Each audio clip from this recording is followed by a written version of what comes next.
I am still in the ICU in hopes of going to postpartum in the near future so I can finally hold and see my baby girl. I only saw her for about 2 seconds and then I started to have a massive hemorrhage. I did talk to my OB this morning and she sent my placenta and my uterus because I had to have a hysterectomy. Wow. So she sent my uterus and my placenta to pathology so we can get more of an idea of what's going on. But basically she said that when she went to remove the placenta that it basically was falling off in pieces like ground beef. She said she thinks it's something called accreta placenta and I'm not quite sure. I'm so tired, guys. I haven't really slept the entire time I've been in the hospital. I'm exhausted. But she said that accreta placenta is where like the placenta embeds itself deep in the walls of the uterus.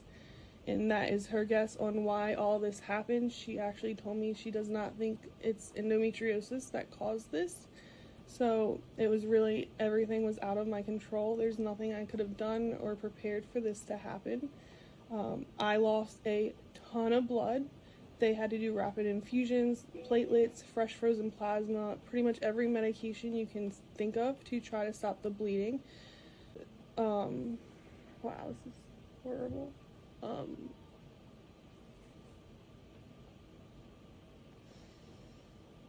So after they took baby girl out, that's when I started to bleed really bad, and she said I lost about 1,000 during the C-section itself, 1,000 mLs of blood.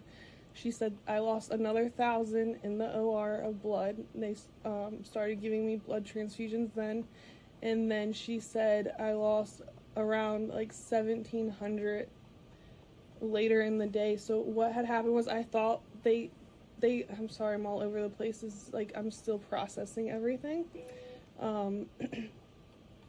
They ended up having to put something called a Jada inside of me, which helps stop the bleeding and contracts the uterus. So once they put the Jada in, I did stop bleeding and we thought like we were good to go.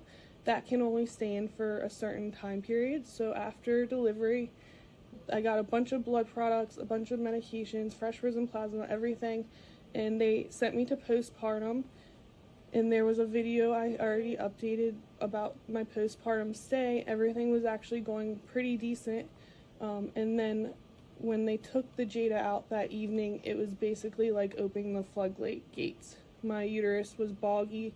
She said that Jada was just basically keeping my uterus closed, and then once we removed it, there was nothing stopping that blood from flowing. So I lost about 1,700 right there on that postpartum floor. They ended up calling a code for hemorrhaging, like a rapid response. There's tons of people in the room. It was god awful. Everything they were doing, it was painful. I was screaming in pain. Pushing on my uterus. They had to like do a bunch of stuff internally as well. And I did not have any pain meds because they knew I was pretty much headed to the OR and they didn't want to tank. My blood pressure was already, it was like 80 over 40, 50. They already kind of knew, and I knew as a postpartum nurse that I've never seen someone bleed as much as I did. I worked that floor for 4 years and I've never seen that much blood in my entire life. She basically said it was like a waterfall.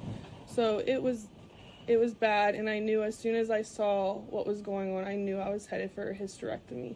So it's been awful. It's been horrible. I am thankful to be here, and I'm thankful that my baby is okay, but I'm still grieving the loss of my fertility. So my blood pressure's kind of still high. It was 142 over 100, but it keeps dropping. Last night, my magnesium dropped. I had to go on magnesium. It's like the bag right there. My blood sugar skyrocketed for no reason. The OB said that's normal with someone that's been through as much trauma as my body has. To not be concerned for diabetes is just a response. I have not seen Hannah. I have not kissed her. I have not touched her. I saw her for about 2 seconds, and then she got whisked away because I was bleeding. So it's just been a really awful experience. I wouldn't wish it on my worst enemy.